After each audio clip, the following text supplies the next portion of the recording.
السلام علیکم ورحمۃ اللہ وبرکاتہ۔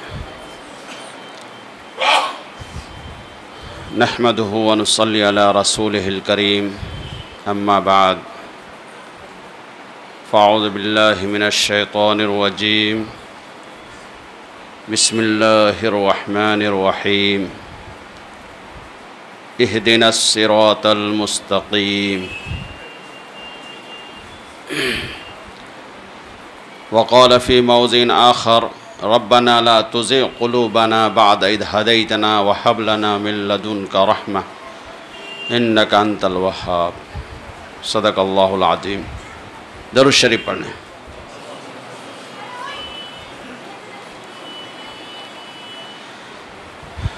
میرے بھائیوں اور بزرگوں، اصل بیان تو حضرت مولانا خلیل احمد صاحب دیوا دامت برکاتہم العالیہ کا ہونا ہے۔ جب تک حضرت تشریف نہیں لا رہے ہیں تو چند باتیں عرض کرنی ہیں۔ ہم اور آپ نماز پڑھتے ہیں تو نماز کے اندر سورہ فاتحہ پڑھتے ہیں، اور یہ ایک ایسی سورت ہے جتنی رکعت نماز پڑھنا ہے اس کے اندر یہ سورہ فاتحہ پڑھنا ہی پڑھنا ہے۔ شروع کے 5 آیات کے اندر بندہ رب سبحانہ و تعالیٰ کی تعریف کرتا ہے۔ ہم سب کہتے ہیں الحمدللہ رب العالمین، کہ اللہ تمام تعریفیں تیرے ہی لیے ہے، اس لیے کہ تو دونوں عالم کا پالن ہار ہے۔ پھر ہم مزید اللہ سبحانہ و تعالیٰ کی تعریف کرتے ہوئے کہتے ہیں الرحمن الرحیم، کہ اللہ تو رحمان ہے، تو رحیم ہے۔ اور اس سے بڑی تعریف کرتے ہوئے ہم اور آپ کہتے ہیں مالک یوم الدین، کہ تو قیامت کے دن کا مالک ہے، اس لیے کہ وہ سب سے زیادہ بڑا دن ہوگا، اس سے بڑا اور کوئی دن نہیں ہے، نہ ہوا ہے نہ ہونے والا ہے۔ سب سے بڑا دن آنے والا ہے، اور وہ ایک عجیب منظر ہوگا، عجیب نفسا نفسی کا عالم ہوگا، ہر آدمی پریشانی کے عالم میں ہوگا۔ لیکن جب ہم اپنی زبان سے کہیں گے مالک یوم الدین، کہ تو قیامت کا دن کا کیا ہے، مالک ہے، اور پوری زندگی ہم یہ کہتے رہیں گے اور میرا رب سنتا رہے گا، تو یقیناً اس دن اللہ سبحانہ و تعالی ہم اور آپ کے اوپر کیا کریں گے، رحم فرمائیں۔ اس کے بعد مزید ہم آگے بڑھ کر کے کہتے ہیں ایاک نعبد و ایاک نستعین، کہ اللہ ہم آپ ہی کی عبادت کرتے ہیں۔ دنیا میں ہزاروں کروڑوں بڑی بڑی چیزیں ہو سکتی ہے، بہت سی چیزوں کا ہم نے مشاہدہ کیا ہے، مگر اے مولا سب کو ہم پیچھے ڈال کر کے کیا کرتے ہیں، صرف تیری عبادت کرتے ہیں۔ اور بڑی بڑی چیزوں کو دنیا میں ہم نے دیکھا ہے، بڑی بڑی کمپنیوں کے مالکوں کو دیکھا ہے، بڑے بڑے سیٹھوں کو دیکھا ہے، سب کو دیکھا ہے، لیکن اللہ مدد صرف تیرے ہی سے مانگتے ہیں، تیرے علاوہ اور کسی سے نہیں مانگتے ہیں۔ جب بندہ اس طریقے سے 4-5 تعریف اللہ کی کرتا ہے تو کہتے ہیں کہ اللہ سبحانہ و تعالیٰ انتہائی خوش ہو جاتے ہیں، اور خوش ہو کر کے کہتے ہیں کہ اے میرے بندے، میں بالکل تجھ سے خوش ہو گیا، اب تو مجھ سے مانگ کیا مانگتا ہے، اب تو جو بھی مانگے گا وہ میں تجھے دے دوں گا۔ اللہ سبحانہ و تعالیٰ گویا کہ بالکل ہی خوشی کے عالم میں ہے، اور اس کی مثال ہم اور آپ ایسا سمجھ سکتے ہیں کہ اگر ایک معصوم سا بچہ اپنے باپ سے یوں کہے کہ ابا آپ ہی ہم کو کھلاتے ہیں پلاتے ہیں، پورے گھر کے آپ ہی نگہبان ہیں، اور آپ ہی کا حکم گھر کے اندر چلتا ہے۔ ہم کو جب کوئی ضرورت پڑتی ہے تو ابا آپ سے ہی مانگتے ہیں، آپ کے علاوہ ہم کسی اور سے مانگتے ہی نہیں ہیں، اور آپ ہی کی سنتے ہیں، آپ کے علاوہ کسی کی سنتے ہی نہیں ہیں، تو ابا کتنا خوش ہوگا۔ اس بچے سے ابا کہے گا بیٹا تو جو بھی مانگے گا، آج تو بس میں موڈ میں ہوں، تجھے جو چاہیے بول، وہ سب چیز میں تجھے دے دوں گا۔ تو اسی طریقے سے ہمارا رب پانچوں وقت کی نماز میں پانچوں وقت ہم سے متوجہ ہو کر کے کہتا ہے کہ تجھے جو مانگنا ہے تو مانگ، میں تجھے دینے کے لیے کیا ہوں، تیار ہوں۔ اب بندہ ہی ہے، وہ تو پتہ نہیں کیا چیز مانگ لیتا، ان کو جو پسند آتا، کسی کو اگر کسی سے محبت ہے تو اس کو مانگ لیتا، کسی کو مال کی ضرورت ہے تو اس کو مانگ لیتا، کسی کو گھر کی ضرورت ہے تو اس کو مانگ لیتا، کسی کو دکان کی ضرورت ہے وہ مانگ لیتا، پتہ نہیں کیا کیا چیز بندے کو ضرورت ہے، اور وہ کیا کر لیتا، بندہ مانگ لیتا۔ لیکن میرے رب نے کہا کہ یاد رکھ، یہ سب چیزیں دنیا ہی میں رہ کر کے ختم ہو جانے والی ہے، اس کی کوئی حیثیت اور حقیقت نہیں ہے۔ معلوم ہے تمہیں کیا مانگنا ہے؟ اللہ سبحانہ و تعالی جانتے تھے کہ سب سے بڑی انسان کی جو ضرورت ہے، سب سے بڑی جو انسان کی ضرورت ہے، معلوم ہے وہ کیا ہے؟ وہ ہے ہدایت۔ کیا ہے؟ ہدایت۔ کس چیز کی ہدایت؟ سیدھے راستے کی ہدایت۔ اس لیے اللہ سبحانہ و تعالیٰ نے کیا کہا کہ اے بندے تو مجھ سے کیا مانگ، اہدنا الصراط المستقیم، کہ اللہ ہم کو سیدھا راستہ دکھا دے۔ اس آیت سے اندازہ یہ ہوا کہ ہدایت یہ سب سے بڑی دولت ہے، اس سے بڑی اور کوئی دولت ہو نہیں سکتی۔ ایمان جس کو ہم بولتے ہیں، ہدایت کا مطلب ایمان، ایمان سے زیادہ کوئی قیمتی دولت نہیں ہو سکتی۔ سب سے بڑی دولت اگر ہمارے اور آپ کے پاس ہے تو وہ کیا ہے؟ ایمان ہے، اور ایمان کا سودا ہمیں کسی حال میں ہرگز کرنا نہیں ہے۔ یاد رکھیے، جب یہ سب سے بڑی قیمتی چیز ہے تو جس نے ایمان کا سودا کر لیا وہ سب سے زیادہ خسارے اور گھاٹے میں بھی چلا جائے گا۔ پتہ یہ چلا کہ ہدایت سب سے بڑی چیز ہے اور گمراہی سب سے بڑی نقصان دینے والی چیز۔ اسی لیے اللہ سبحانہ و تعالیٰ نے کہا اور دعا بتائی ہے، اس مجلس میں جتنے لوگ بیٹھے ہیں اس دعا کا ضرور اہتمام کیجئے، کم سے کم ایک ٹائم تو پورے دن رات میں یہ دعا ضرور پڑھنا چاہیے، ربنا لا تزغ قلوبنا بعد اذ ہدیتنا، کہ اے اللہ ہمارے دل کے اندر کج پنی پیدا نہیں کیجئے بعد جب کہ آپ نے ہم کو کیا دے دی؟ ہدایت دے دی۔ ہم اور آپ کو ہدایت مل گئی ہے، ہم کو معلوم ہو گیا ہے کہ ہمارا خدا ایک ہے، ہم کو معلوم ہو گیا ہے کہ ہمارے نبی دنیا کے اندر سب سے زیادہ معزز اور محترم اور مکرم ہیں، اور وہ آ چکے ہیں، اور وہ آج بھی اسی طریقے سے دنیا میں فیض پہنچا رہے ہیں جس طریقے سے وہ زندے کے اندر فیض کو کیا کر رہے تھے؟ پہنچا رہے تھے، اور قیامت تک یہ فیض ہمیشہ کیا رہے گا؟ امت کو پہنچتا ہی رہے گا۔ اسی لیے کسی دوسرے نبی کا آنے کا اور ضرورت نہیں ہے۔ البتہ اس دنیا میں جب جب گمراہی پھیلے گی، اسی میں سے کوئی بندہ کھڑا ہوگا اور اس گمراہی کا کیا کرے گا؟ اس گمراہ کا مقابلہ کرے گا اور اس کو راہ راست پہ لانے کی پوری کوشش کرے گا، یا تو وہ راہ راست پر آئے گا یا پھر واصل جہنم ہو جائے گا۔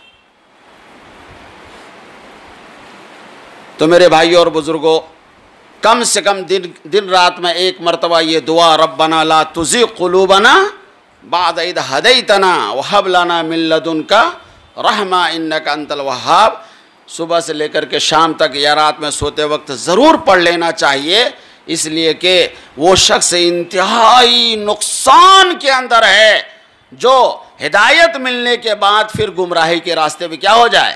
چل جائے۔ آج بہت سارے فتنے ہمارے اور آپ کے سامنے آ رہے ہیں۔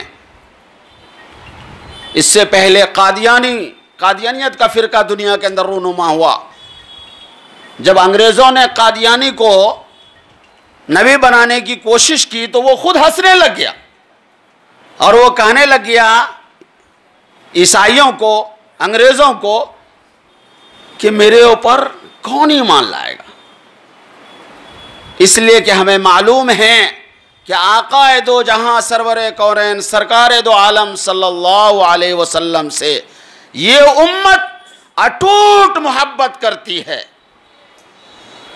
اس امت سے زیادہ اپنے نبی سے محبت کرنے والی کوئی امت اس سے پہلے پیدا نہیں ہوئی ہے اور آگے تو اب ہونا ہی نہیں ہے۔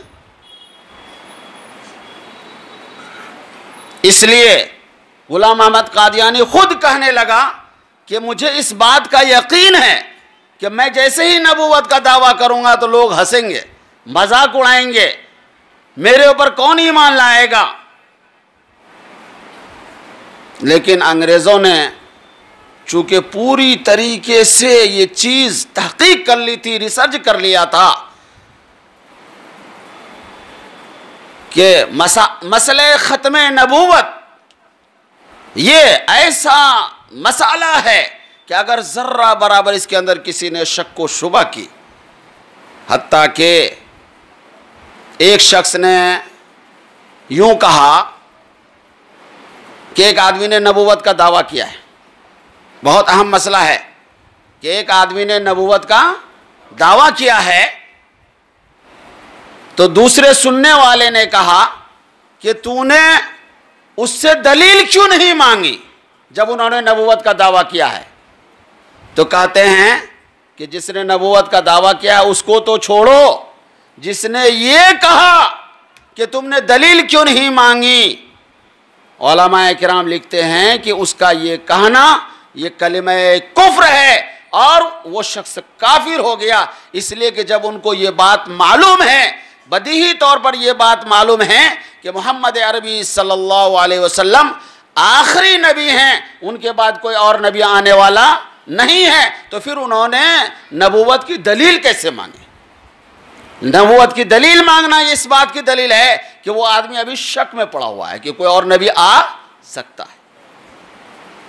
اس لیے اس بات کو، یہ عقیدہ ختم نبوت ہمارے ایمان کا یہ عقیدہ ہے کہ اب اس کے بعد کوئی دوسرا نبی آنے والا نہیں ہے، اس لیے ہم کو دلیل بھی مانگنے کی ضرورت نہیں ہے۔ اگر ہم دلیل مانگے تو ہم کافر ہو جائیں گے، اس لیے کہ یہ بات یقینی طور پر واضح ہو چکی ہے کہ اب کوئی نبی آنے والا نہیں ہے۔ قرآن نے فیصلہ سنا دیا ہے وَخَاتَمَ النَّبِيِّينَ کہ نبی پاک صلی اللہ علیہ وسلم آخری نبی ہیں، اب اس کے بعد کوئی نبی آنے والا نہیں۔ اسی لیے ایک بزرگ ابھی آئے تھے مفتی سمین اشرف صاحب دبئی سے، مرکز میں ان کا بیان ہوا تو انہوں نے کہا کہ علماء کرام کو چاہیے کہ اپنے بیان کے اندر، چونکہ اس میں بہت سارے علماء حضرات بیٹھے ہوئے ہیں، کہ وہ اپنے بیان میں، اپنی تقریر میں، اپنی وعظ میں، اپنی نصیحت میں جہاں صلی اللہ علیہ وسلم کہتے ہیں، نبی پاک صلی اللہ علیہ وسلم کا نام آتا ہے تو کیا کہتے ہیں؟ صلی اللہ علیہ وسلم۔ تو علماء کو چاہیے کہ وہ صلی اللہ علیہ وسلم کے ساتھ وہ خاتم النبیین بھی بڑھائیں کہ آپ آخری نبی ہیں، اس لیے کہ اب آپ کے بعد کوئی نبی آنے والا نہیں۔ تو میرے بھائیوں اور بزرگوں، آپ علیہ السلام آخری نبی ہیں، اب آپ کے پاس کوئی نبی نہیں آئے گا، اور نبوت کے کام کی جو بھی ضرورت پڑے گی اس کے لیے اللہ سبحانہ و تعالیٰ نے ان انبیاء کے وارث علماء کو پیدا کر دیا ہے۔ آپ کو جن مسائل کی بھی ضرورت پڑ جائے، جو بھی آپ کو معلوم کرنا ہے، وہ تمام کے تمام علماء کرام آپ کے مسائل کو حل کرنے کے لیے کیا ہیں؟ تیار ہیں، بیٹھے ہوئے ہیں۔ اسی طریقے سے آج دوسرا فتنہ جو ہمارے اور آپ کے درمیان مشہور ہو کر کے آیا ہوا ہے وہ ہے فتنہ شکیلیت۔ اب انسان کو لالچ اور جہالت، ان دو وجہ سے ایمان سے نہیں پھرایا جاتا۔ اس لیے کہ الحمدللہ اس امت کے اندر جہالت بھی اب ویسی نہیں ہے اور مال کی بھی کمی نہیں ہے کہ کوئی لالچ سے ایمان سے پھر جائے۔ یہ دونوں باتیں ختم ہو گئی، یہ زمانہ ختم ہو گیا۔ اب تو زمانہ کس کا ہے؟ انٹرنیٹ کا۔ انٹرنیٹ کیا معنی ہے اس کے؟ شیطانی جال۔ نیٹ کے معنی جال، یہ شیطانی جال ہے۔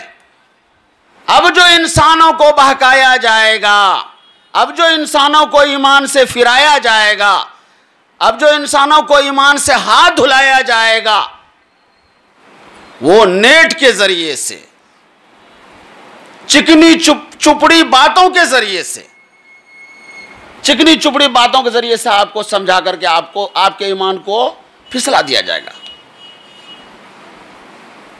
ابھی ہمارے مدرسے کے ایک مدرس، یہیں اپنا مدرسہ اون میں ہی ہے، تروپتی نگر میں مدرسہ محمودیہ، بہت سے لوگ جانتے بھی ہیں، دیکھے بھی ہیں مدرسے کو۔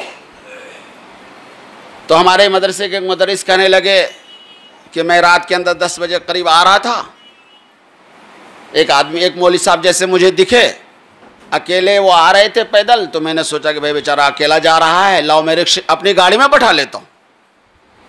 تو میں نے اپنی گاڑی میں ان کو کیا کر لیا؟ بٹھا لیا، اور پھر باتیں ہونے لگ گئی کہ بھائی کیا کرتے ہو، کہاں پڑھتے ہو، کیا کام ہے؟ تو انہوں نے کہا کہ پڑھنا اڑنا تو ہمارا پورا ہو گیا ہے، اب ہم رات کے اندر دین کی خدمت کو کرتے ہیں، چل پھر کر کے دین کی خدمت کو کرتے ہیں۔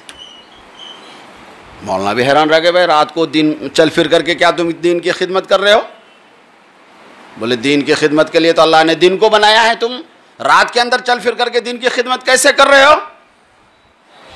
تو اس نے بتایا کہ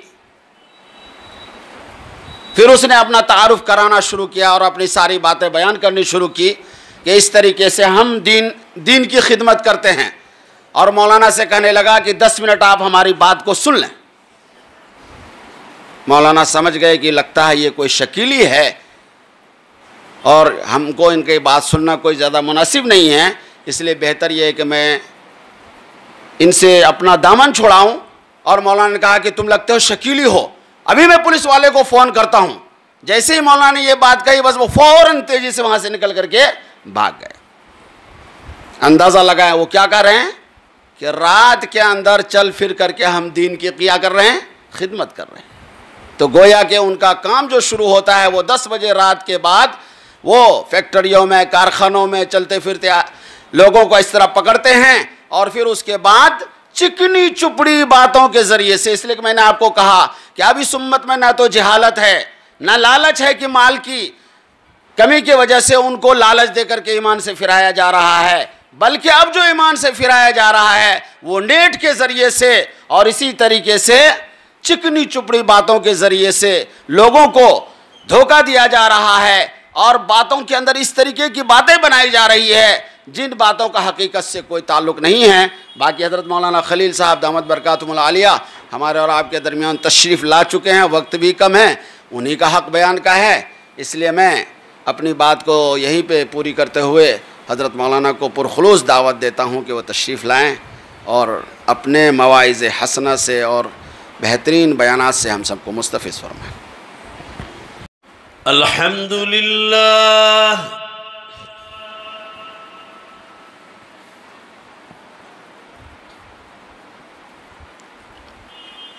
الحمد للہ نحمده ونستعینه ونستغفره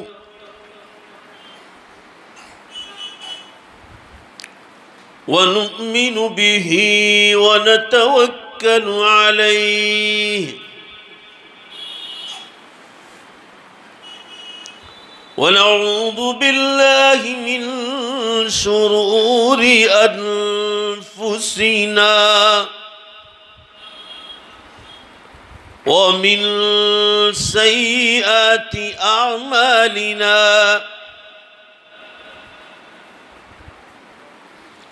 من يهد يهده الله فلا مضل له ومن يضلله فلا هادي له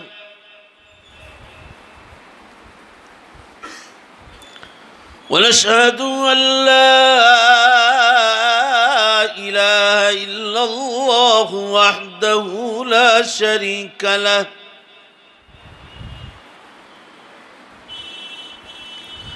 ونشهد أن سيدنا ومولانا محمدًا عبده ورسوله.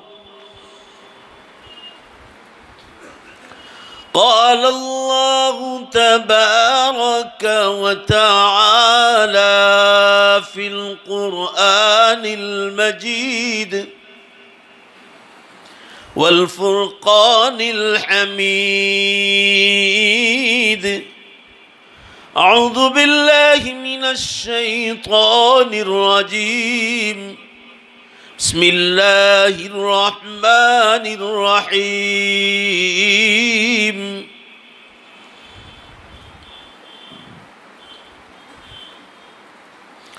قل إن كنتم تحبون الله فاتبعوني يحببكم الله.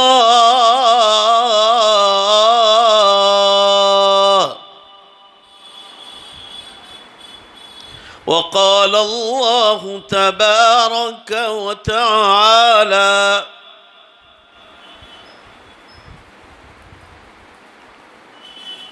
ما كان محمد أبا أحد من رجالكم ولكن رسول الله وخاتم النبيين وكان الله بكل شيء عليما.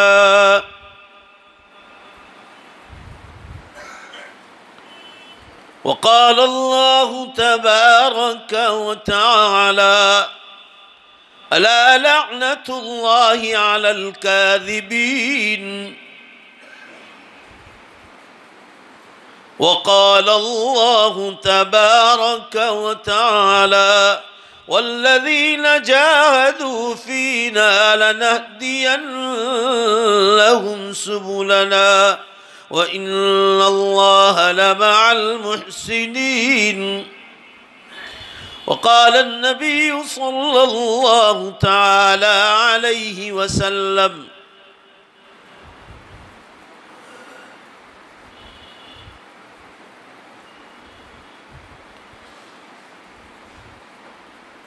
الدنيا مزرعة الآخرة. وقال الله صلى الله تعالى عليه وسلم: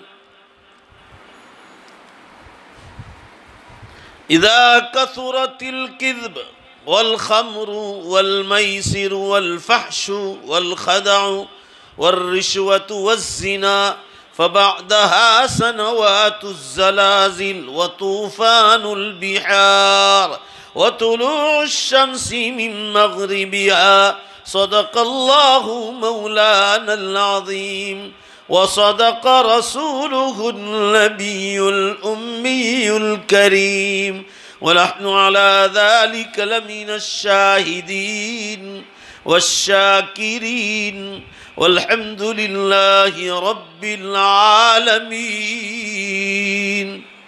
زور سے ایک بار درود شریف پڑھ لیں.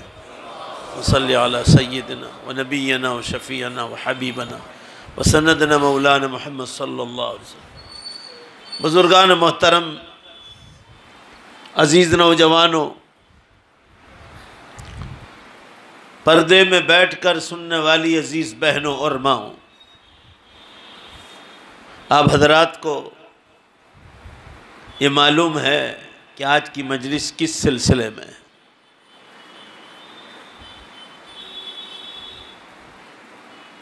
شکیل بن حنیف کے فتنے کے خلاف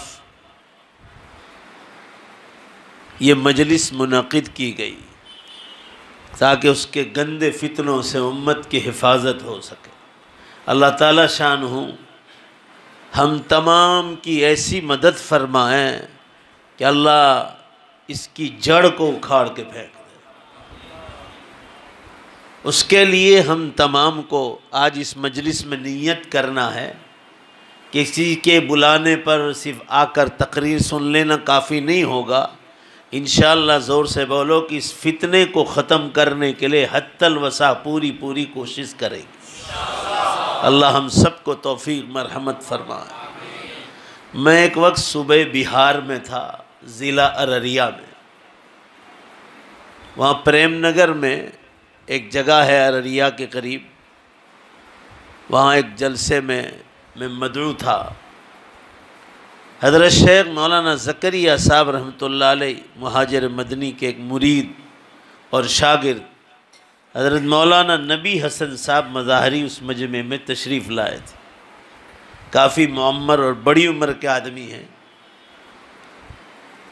وہ میرے پاس آئے کہ میں نے سنا کہ آپ کا بیان ہے، تو میں ایک کام لے کر آیا ہوں۔ میں نے کہا فرمائیے۔ کہنے لگے کہ یہاں 10 سال پہلے کی بات ہے کہ ہمارا بہار صوبے میں ایک ضلع ہے دربھنگا، دربھنگا کے قریب ایک چھوٹا سا گاؤں ہے، وہاں کا رہنے والا ایک شکیل بن حنیف ہے جو اپنے آپ کو امام مہدی اور حضرت عیسیٰ ہونے کا دعویٰ کرتا ہے۔ تو میں نے اس کے خلاف کتاب لکھی ہے، تو آپ اس پر 2-4 الفاظ لکھ دیں۔ میرے پاس مغربی اور عشاء تک کے لیے کافی وقت تھا۔ کتاب پرنٹ ہو کر کچی آ چکی تھی، ابھی چھپنے کو نہیں گئی تھی۔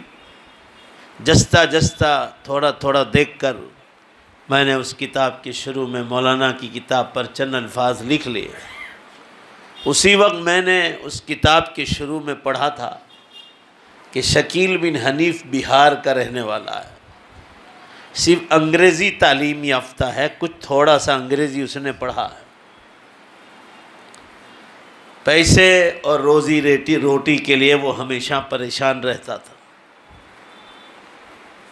تو روزی کی تلاش کے لیے یہ سب سے پہلے دہلی گیا۔ دہلی میں لکشمی نگر ہے، وہاں ایک عارف بھائی عرف چھوٹو کر کے ایک شخص ہے، انہوں نے ان کو پناہ دی روزی روٹی کی نسبت سے، اور ایک بہت چھوٹی سی دکان اس نے ہارڈ ویٹ کی شروع کی، مگر اس میں اس کو کامیابی نہیں ملی۔ یہاں اس نے لکشمی نگر سے یہ دعویٰ کیا کہ میں ہی جو قیامت سے پہلے مہدی آنے والے ہیں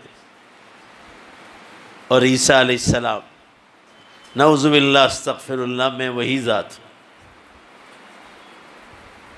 اب چہرے مکھرے سے بڑی دھاڑی، دینی وضاقتہ دیکھ کر جاہل قسم کے لوگ جو جمعہ بھی نہ پڑھتے ہوں، عید بھی نہ پڑھتے ہوں، دیندار بظاہر آدمی کو دیکھ کر وہ مرعوب ہوتے تھے۔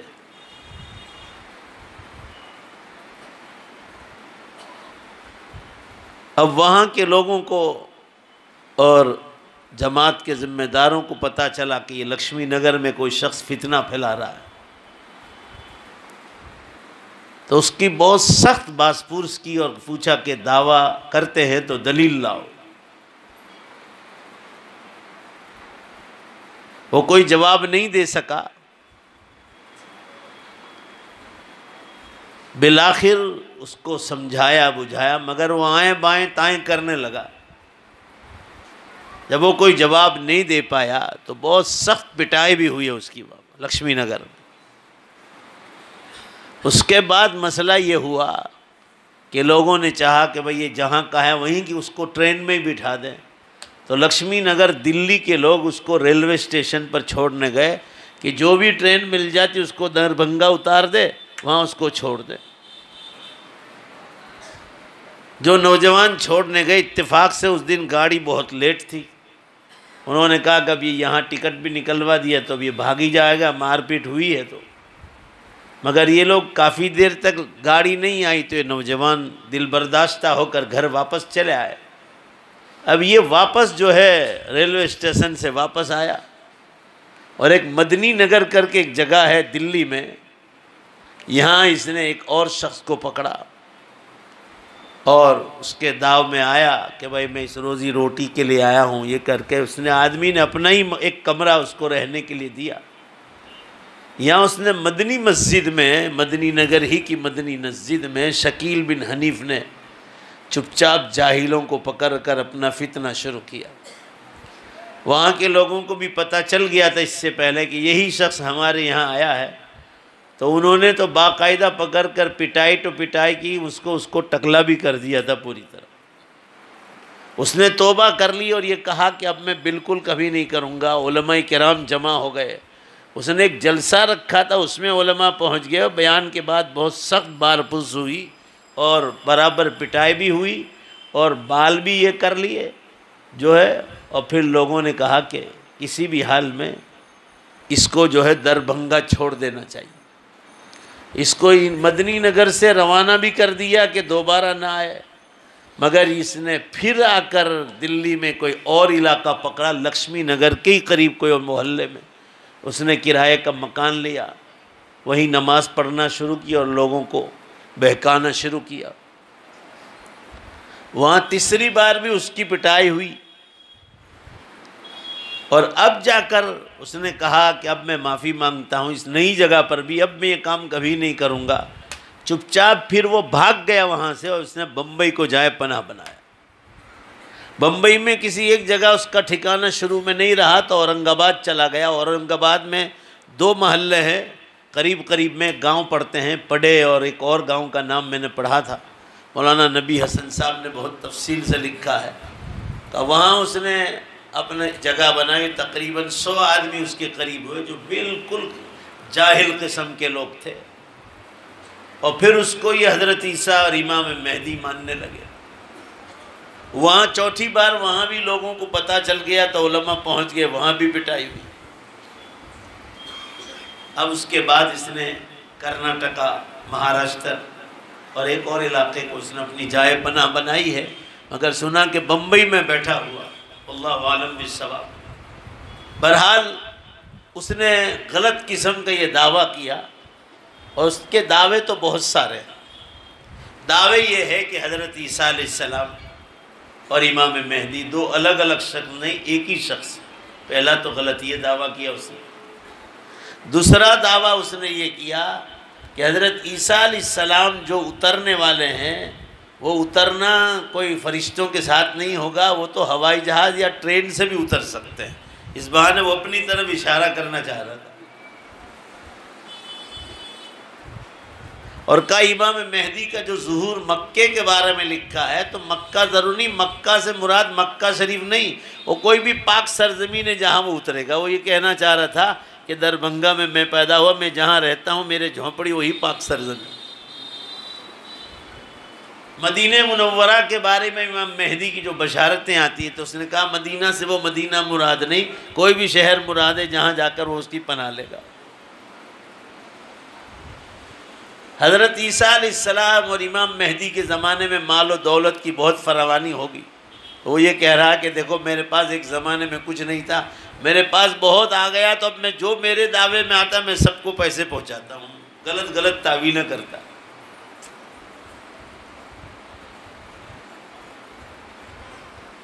اور کہا حضرت عیسیٰ علیہ السلام اور امام مہدی کو اللہ تعالیٰ جو بشارے بتلائیں گے، وہ فرمایا کوئی خاص وحی کے ذریعے یا اچھے نیک خوابوں کے ذریعے نہیں ہوگا، وہ انٹرنیٹ اور فیس بک وغیرہ سے ہوگا، جیسے میں آج کل کر رہا ہوں۔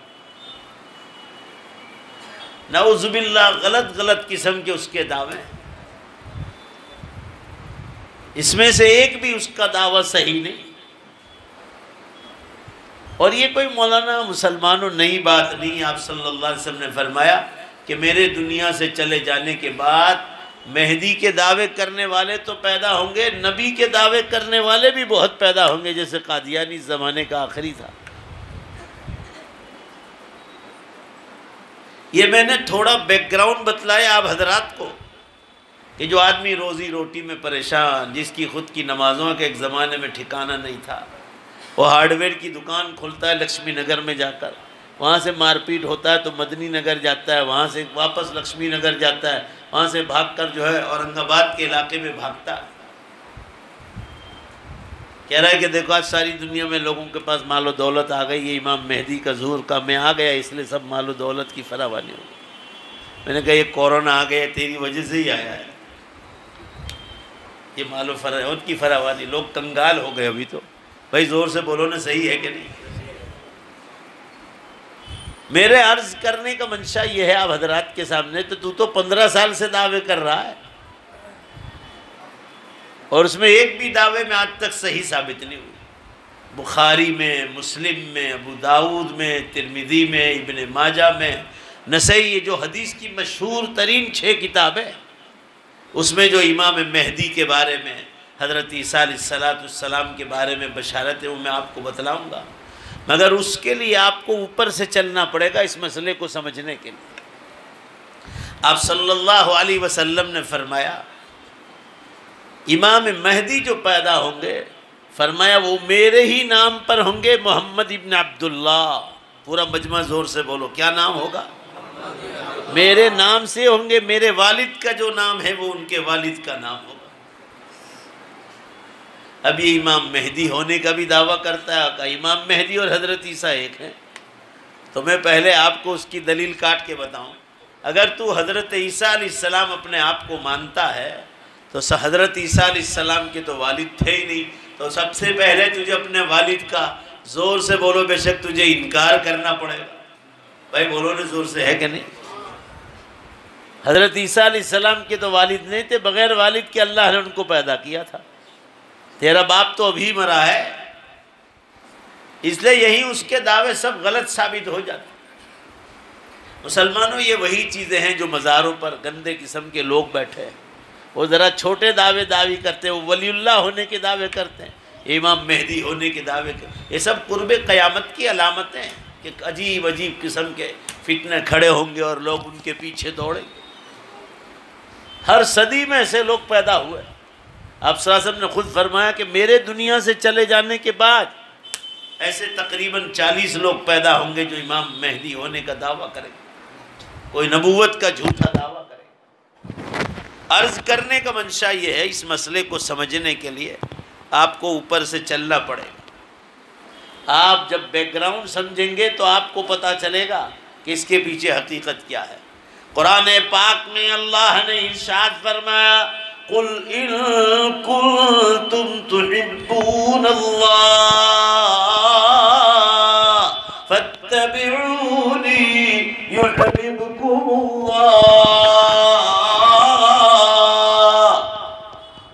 اللہ تعالیٰ مسلمانوں سے فرماتے ہیں کہ تمہاری زندگی کا مین مقصد، بھائی ذرا میرے سامنے بیٹھنا ہو، میری زندگی کا اصول ہے، زور سے جواب دیا کرو، دوسری بار قیامت تک ادھر آؤں گا نہیں، یہ اصول ہے ہمارا۔ مجمع ہماری بات کو سمجھتا ہو تو، اور جہاں موقع آئے گا نعرے تکبیر لگانے کا، آپ کو اللہ اور نبی کی محبت میں، حضرت عیسیٰ اور امام مہدی جو برحق ہونے والے ہیں ان کی محبت میں آپ کو نعرے تکبیر جہاں موقع آئے گا اللہ اکبر زور سے لگائیں گے۔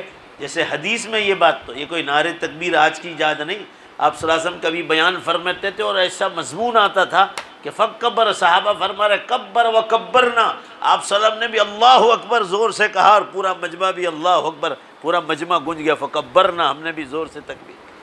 اس لیے آپ حضرات جو سست بیٹھنے والے ہوں تو کام نہیں چلے گا۔ آج ہم جس مجلس میں بیٹھے ہیں اور یہ مولانا حسین صفا صاحب اور یہاں کے نوجوانوں نے جس مقصد کے لیے بلایا ہے، بولو زور سے بے شک یہ بہت اہم ترین مقصد ہے امت کا، یہ کوئی چھوٹا موٹا مسئلہ نہیں۔ آپ کے ذریعے کوئی شکیلی دوبارہ کلمہ پڑھ لے اور اس کے غلط دعوی کا انکار کر کے آپ کے پاس آ جائے، آپ سمجھو آپ نے کافر کو بولو بے شک مسلمان بنایا۔ اللہ تعالیٰ فرماتے ہیں کہ دنیا میں تمہاری زندگی کا مقصد یہ ہے، زور سے بولو بے شک، کہ اللہ تم سے محبت کرنے لگے۔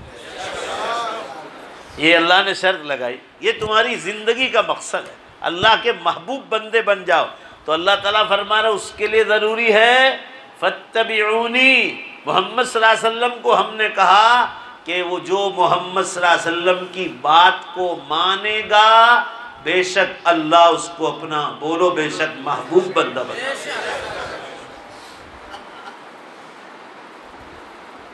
آپ صلی اللہ علیہ وسلم نے امام مہدی کے بارے میں فرمایا وہ شکل و صورت سے بھی مجھ سے مشابہ ہوں گی اور سیرت سے بھی مجھ سے مشابہ ہوں گی۔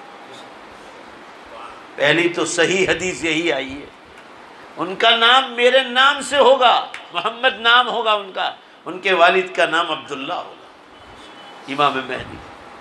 اور یہ شکیل بن حنیف تو امام مہدی ہونے کا بھی دعویٰ کرتا ہے اور حضرت عیسیٰ ہونے کا بھی دعویٰ، وہ تو کہتے ہیں دونوں ایک ہی ہے۔ بھئی دونوں ایک ہے تو حضرت عیسیٰ علیہ السلام کے تو زور سے بولو والد تھے، تو تیرا تو باپ موجود ہے، یہیں سے تیرا دعویٰ غلط ثابت ہوتا ہے۔ آئیے پہلے شکل و صورت آپ صلی اللہ علیہ وسلم نے بیان فرمائی، اس کے بعد جو مین چیز ہے وہ سیرت، اس کے بعد مسلمانوں کو جج دینا ہے کہ آپ صلی اللہ علیہ وسلم کی سیرت پر آج کا شکیل بن حنیف ہے۔ امام مہدی کی جو سیرت بیان فرمائی کہ آج کا شکیل بن حنیف اس کے مشابہ ہے۔ آپ صلی اللہ علیہ وسلم نے فرمایا جو میری سیرت ہے وہی امام مہدی کی سیرت ہے۔ حضرت عیسیٰ علیہ السلام کا مقام تو بہت اونچا ہے، کیونکہ وہ تو نبی ہیں۔ بھائی بولو زور سے، وہ تو کون ہیں؟ اور قیامت سے پہلے حضور صلی اللہ علیہ وسلم کی امت میں آ کر امتی بن کر رہیں گے اور آپ صلی اللہ علیہ وسلم کا پیغام امت کو پہنچائیں گے۔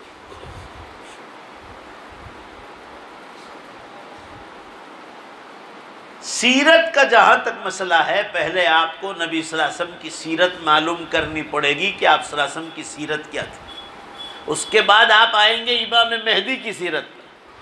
آپ صلی اللہ علیہ وسلم کی سیرت کے بارے میں سیدہ عائشہ رضی اللہ تعالیٰ عنہ فرماتی ہے کان خلقہ القرآن، آپ کے اخلاق اور آپ کی سیرت کو دیکھنا ہو تو پورا قرآن دیکھو۔ پورا مجمع ذرا زور سے جواب دو، یہ شکیل بن حنیف کے اخلاق کیا قرآن بن سکتے ہیں؟ جو لوگوں کے پاس پیسوں کی بھیک مانگتا ہو، مرید بنا کر لوگوں کے پیسے ہضم کر کے غریبوں کو پہنچا کر گمراہ کرتا ہو۔ امام مہدی تو وہ ہوں گے جو پوری دنیا کو اللہ تعالیٰ ان کو اتنی دولت دیں گے کہ لپ لپ لپ لپ لوگوں کو مال لٹائیں گے، اللہ ان کو اتنے خزانے عطا فرمائے۔ کہنے کا منشا یہ ہے مسلمانوں، پہلے آپ صلی اللہ علیہ وسلم کی سیرت معلوم کرنی چاہیے کہ آپ صلی اللہ علیہ وسلم کی سیرت کیا ہے۔ قرآن پاک میں اللہ نے ارشاد فرمایا وَمَا أَرْسَلْنَاكَ إِلَّا رَحْمَةً لِلْعَالَمِينَ، ہم نے آپ کو دنیا والوں کے لیے رحمت بنا کر بھیجا ہے، ساری دنیا والوں کے لیے رحمت بنا کر بھیجا ہے۔ اور جو رحمت بنا کر بھیجا جائے امت کے لیے کبھی زحمت بن نہیں سکتا ہے۔ بھائی سب مل کر جواب دو، جو امت کے لیے رحمت بن کر آئے تو اس کو مسجد میں مار پیٹ کر کے کوئی ٹکلا بنا سکتا ہے اسے؟ آپ سوچ لیں، کیا وہ ہارڈ ویئر کی دکان کا کام کرے گا؟ ایک وقت تو آیا تھا کہ ہارڈ ویئر کی دکان چھوڑ کر اس نے تھوڑا بہت انگلش پڑھا تھا تو کسی صاحب کے بچوں کو ٹیوشن دیتا تھا۔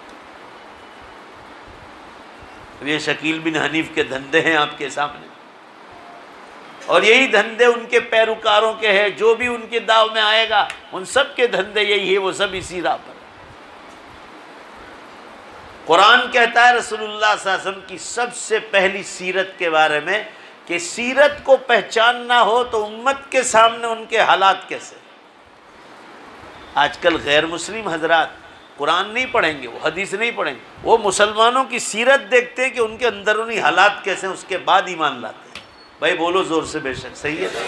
وہ قرآن کا مطالعہ نہیں کریں گے، مسلمانوں کا ہی ٹھکانہ نہیں، ٹائم نہیں قرآن حدیث پڑھنے کا، تو وہ کیا دوسروں کو مطالعہ کرنے کے لیے دیں گے؟ آپ کی سیرت پبلک میں آپ کے حالات کیسے ہیں اس کو دیکھ کر لوگ ایمان لاتے ہیں کہ یہ قوم مسلم ہے، یہ قوم مومن ہے جن کی اتباع کرنی چاہیے، ان کے اخلاق کتنے بلند۔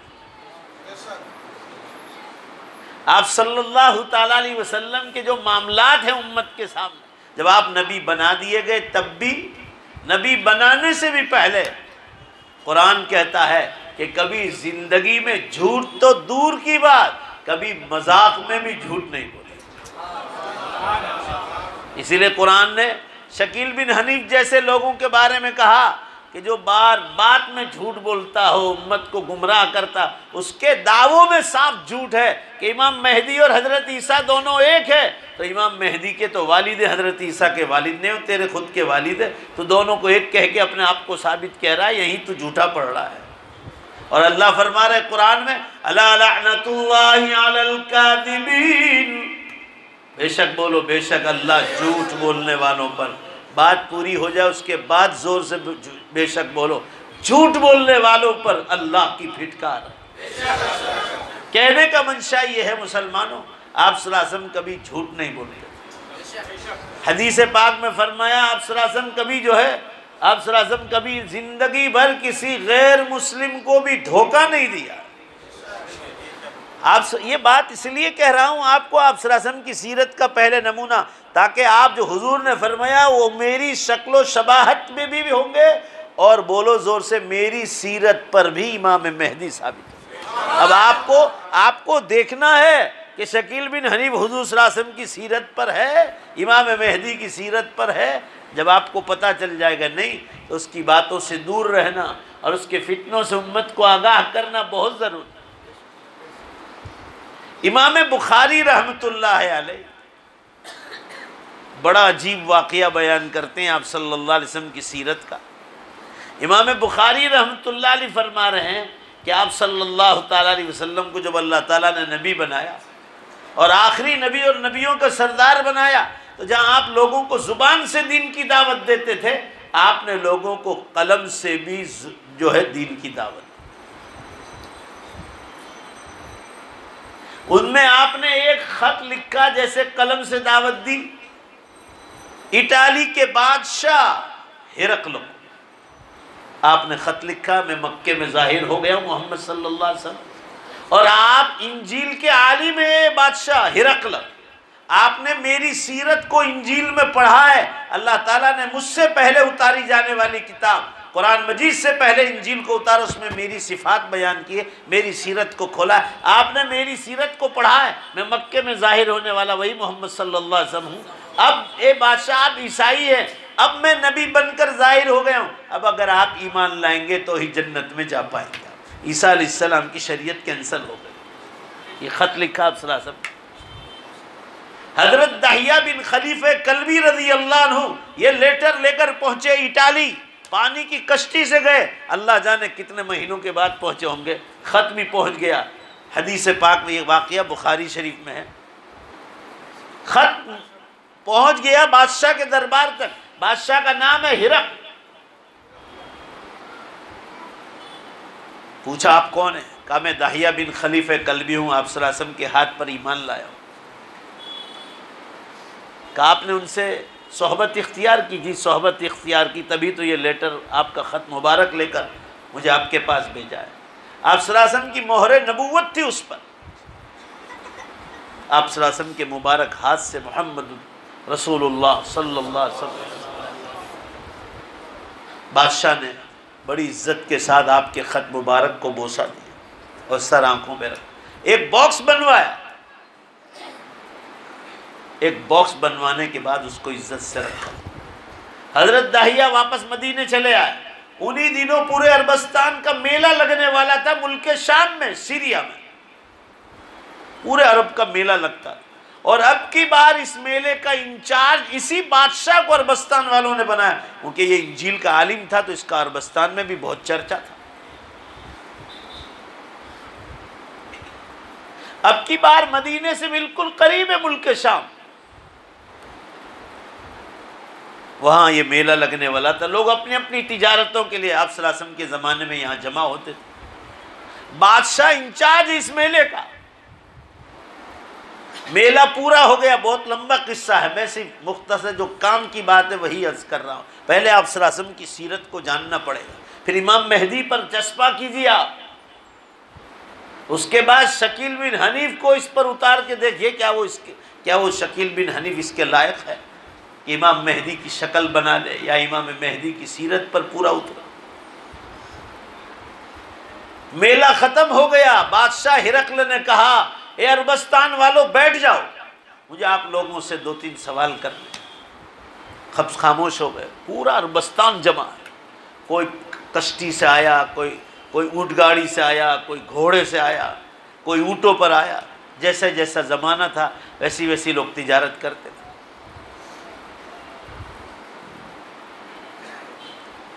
پہلا سوال یہ کیا، آپ صلی اللہ علیہ وسلم کا خط مبارک نکالا، اور خط مبارک نکال کر عربستان والوں کو بتایا کہ دیکھو یہ مکہ مکرمہ سے یہ خط مبارک مجھے محمد صلی اللہ علیہ وسلم نے لکھا ہے، آپ میں سے کوئی مکے سے آیا ہو تو کھڑا ہو جائے، مجھے ان کے بارے میں چند سوال کرنے۔ کہا وہ 2 ہی سوال ہیں۔ ابو سفیان کھڑے ہوئے جنہوں نے حضرت حمزہ رضی اللہ عنہ کے قتل میں حصہ لیا تھا، اس کی بیوہ، اس کی عورت اس کی ہندہ نام کی عورت، اس نے کچا کلیجہ چبایا تھا حضرت حمزہ رضی اللہ عنہ، اور ابو سفیان نے آپ کی کھوپڑی میں صاف کر کے پانی، پیالہ بنا کر پانی پیا، مگر بعد میں یہ ابو سفیان بعد میں ایمان لے آئے تھے آپ صلی اللہ علیہ وسلم کی دعا کی برکت سے۔ یہ ابو سفیان کھڑے ہیں، ابھی مورتی پوجا کر رہے ہیں، ابھی ایمان نہیں لائے۔ آپ صلی اللہ علیہ وسلم مکے میں ہیں، یہ واقعہ عربستان کے میلے کا ہے، بادشاہ منچ پر کھڑا ہے، کہا کوئی مکے سے آیا ہو کھڑا ہو جائے۔ ابو سفیان کھڑے ہو، کہا پوچھا بادشاہ نے، اٹالی کا رہنے والا عیسائی بادشاہ، آپ مکے سے آئے ہو؟ کہا جی ہاں۔ محمد صلی اللہ علیہ وسلم کو جانتے ہو؟ کہا اچھی طرح جانتا ہوں، وہ میرے رشتہ دار ہے، بہت اچھی طرح جانتا ہوں، مگر میری اور ان کی انبن ہے، میری اور ان کی بنتی نہیں۔ یہ ابو سفیان نے کہا۔ بادشاہ نے کہا تمہاری دشمنی ہو کہ دوستی، مجھے کوئی مطلب نہیں، مجھے ان کے بارے میں 2 سوال کرنا ہے، بس یہ بتاؤ آپ ان سے واقف ہے تو میں 2 سوال کروں۔ کہا بہت اچھی طرح واقف ہوں۔ کہا پوچھئے۔ پہلا سوال یہ کیا، دھیان سے سنو مسلمانوں، پہلا سوال یہ کیا کہ آپ نے محمد صلی اللہ علیہ وسلم کو مکے میں قریب سے دیکھا ہے، تو پہلی بابت مجھے، انہوں نے نبی ہونے کا دعویٰ کیا ہے تو دعوے کے لیے دلیل چاہیے، اور وہ دلیل دے، اس سے بہتر ہے کہ آپ جیسا کوئی دشمن آدمی دے تو میں اور مانوں گا۔ بس میں یہ پوچھنا چاہتا ہوں، انہوں نے نبی ہونے کا دعویٰ کیا ہے تو نبی کبھی جھوٹ نہیں بول سکتا، پہلی بات، نبی کبھی کسی امتی کو دھوکہ نہیں دے سکتا معاملات میں۔ تو ابو سفیان یہ بتاؤ، محمد صلی اللہ علیہ وسلم کو آپ نے مکے میں قریب سے دیکھا ہے، کبھی وہ جھوٹ بولے ہوئے ایسا کوئی ایک قصہ سنا دو۔ اور دوسرا سوال کیا، کبھی وہ جھوٹ بولے، امت کبھی کسی کو دھوکہ دیا ہو، ایسا کوئی قصہ سنا دو۔ یہ آپ صلی اللہ علیہ وسلم کی سیرت سے چل رہا ہو۔ آپ صلی اللہ علیہ وسلم فرما رہے امام مہدی، پورا مجمع زور سے بولو، حضور نے کیا فرمایا، کس کی سیرت پر ہوں گے؟ میری سیرت۔ بھائی بولو نا، کس کی سیرت؟ آپ صلی اللہ علیہ وسلم کی سیرت۔ پھر آپ کو دیکھنا شکیل بن حنیف جیسا لعنتی آدمی، کیا یہ اس سیرت کا مصداق ہو سکتا ہے؟ ابو سفیان سے سوال کیا، محمد صلی اللہ علیہ وسلم کبھی ایک بار بھی جھوٹ بولے ایسا کوئی واقعہ سنا دو، ذرا سنو تو صحیح مسلمان۔ کیا کہا؟ ابو سفیان دشمن رسول ہے، کہہ رہے ہیں بادشاہ سلامت، بات سننے سے پہلے ایک بات سن لو، آپ کی دہنی سائڈ جو بیٹھے ہیں منچ پر، یہ میلہ ہے پورے عربستان کا، آپ اٹالی سے ہیں اور آج انچارج ہے آپ کے ہاتھ میں میلے کا، آپ نے 2 تاریخ کا اعلان بھی کر دیا کہ اب میلہ کہاں لگے گا، مگر آپ نے جو سوال کیا اور پورا عربستان بیٹھا ہوا ہے، یہ دہنی سائڈ جو بیٹھے ہیں یہ سب مکے کے مشرکین سردار ہیں جو میری قوم کے قریش خاندان کے۔ سنو دھیان سے الفاظ بخاری کے، اے بادشاہ ہرقل، اگر یہ میری قوم کے سردار لوگ آج نہ ہوتے تو میں محمد صلی اللہ علیہ وسلم کے بارے میں جھوٹ بولنے کی کوشش کرتا، مگر میں جھوٹ اس لیے نہیں بول سکتا ہوں کہ یہ میری قوم کے ہیں، میں جن مورتیوں کی پوجا کرتا ہوں اس کی یہ بھی کرتے ہیں، مگر یہ بھی کبھی جھوٹ کو برداشت نہیں کریں گے محمد صلی اللہ علیہ وسلم کے بارے میں، خاص کر کے اگر میں جھوٹ بولنے کی کوشش کروں گا تو یہ میری زبان کاٹ لیں گے، ابو سفیان تو جھوٹ بولتا ہے، محمد صلی اللہ علیہ وسلم کبھی جھوٹ نہیں بولتا، میری زبان کاٹ لیں گے۔ اب سنیے کیا کہا ابو سفیان کی یہ بات سن کر۔ ابو سفیان نے تو یہ مقدمہ سنایا، اس میں بھی آپ نعرے تکبیر لگا رہے، ابھی آپ کو سننا ہے ابو سفیان کیا کہہ رہے۔ کہنے لگے، ابو سفیان دشمن رسول ہے، بھی ایمان نہیں لائے، کہنے لگے اے بادشاہ سلامت ہرقل، آپ نے پہلا سوال کیا، محمد صلی اللہ علیہ وسلم نے نبی ہونے کا دعویٰ کیا ہے اور نبی کبھی جھوٹ نہیں بول سکتا ہے، اور آپ نے پوچھا کہ محمد صلی اللہ علیہ وسلم کبھی جھوٹ بولو، ایسا کوئی قصہ سنا دیں۔ کہا میں چاہے ان کا دشمن ہوں، آج سچ ہی بولوں گا کیونکہ میری قوم کے سردار بیٹھے، میں جھوٹ نہیں بولوں گا۔ سن لیجئے بادشاہ سلامت، میں نے بہت بار محمد صلی اللہ علیہ وسلم کو آزمایا، لوگوں کے ساتھ بھی دیکھا، آپ جھوٹ کی بات پوچھ رہے ہیں، میں نے آج تک دشمن ہوتے ہوئے، جھوٹ تو دور کی بات ہے، میں نے کبھی ان کو مذاق میں بھی جھوٹ بولتے نہیں سنا، مذاق میں بھی نہیں سنا۔ اور آگے سنیے دوسرا سوال، دوسرا جواب یہ دیا کہ آپ نے دھوکے کے بارے میں پوچھا، تو سن لیجئے اے بادشاہ سلامت ہرقل، آپ اٹالی سے مہمان آئے ہمارے، میں آپ کی عزت و اکرام کرتا ہوں، آپ نے محمد صلی اللہ علیہ وسلم کے بارے میں دھوکہ کا مسئلہ پوچھا، تو سن لیجئے دھوکہ تو بہت دور، کبھی کسی غیر مسلم کے ساتھ میں بھی مذاق میں بھی دھوکے کا معاملہ نہیں کیا۔ اب آپ کو نعرے تکبیر لگانا ہے، اب آپ کو ابھی سننا ہے بادشاہ سلامت کیا جواب دے رہے ہیں ابو سفیان دشمن کی بات سن کر۔ یہ آپ کی سیرت پہلے دیکھو، پھر اس کو امام مہدی پر آپ کو چسپا کرنا ہے، اور پھر وہ لعنتی کو پھٹکار اتارنا ہے، اور بولو زور سے انشاءاللہ اس کی جڑ کو اکھاڑ کر پھینکنا۔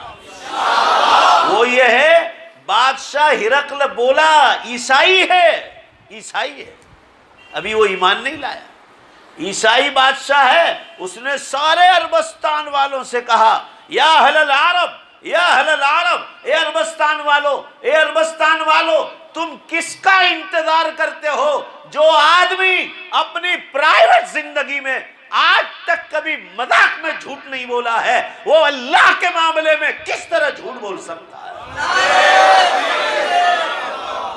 وہ اللہ کے معاملے میں کس طرح جھوٹ بول سکتا ہے؟ معلوم ہوا یہی سچا آدمی، دشمن کہہ رہا ہے کبھی مذاق میں جھوٹ نہیں بولے، وہ آدمی زور سے بولو بے شک اللہ کے معاملے میں بھی جھوٹ نہیں بول سکتا۔ دوسرا جواب سنیے، اور زور سے نعرے تکبیر لگاؤ تاکہ ان کی نیند حرام ہو جائے شکیلیوں کی۔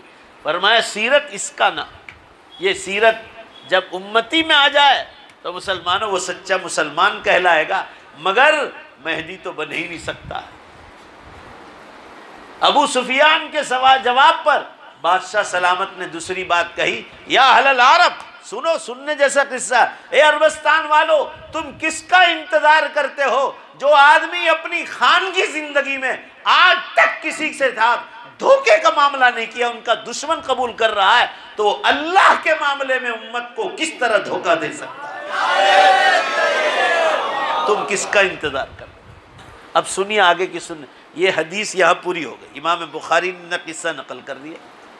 البتہ تاریخ کی کتابوں میں جہاں یہ قصہ مؤرخین نے لکھا ہے، شاہدین کے گواہ موجود ہیں کتابوں میں کہ حضور صلی اللہ علیہ وسلم سے اس پورے مجمع میں جو ناواقف تھے، جن کو پتہ نہیں تھا یا پتہ تھا مگر ایمان نہیں لائے تھے اور آپ کی سیرت کا پتہ نہیں تھا، لکھا ہے ابو سفیان اور بادشاہ کا یہ سنواد سن کر، ان کی گفتگو سن کر، آپ کی سیرت کے صرف الفاظ سن کر سینکڑوں آدمی اسی میلے میں ایمان میں داخل ہو گئے، سینکڑوں آدمی۔ یہ تاریخی بیان آج بھی کتابوں میں موجود۔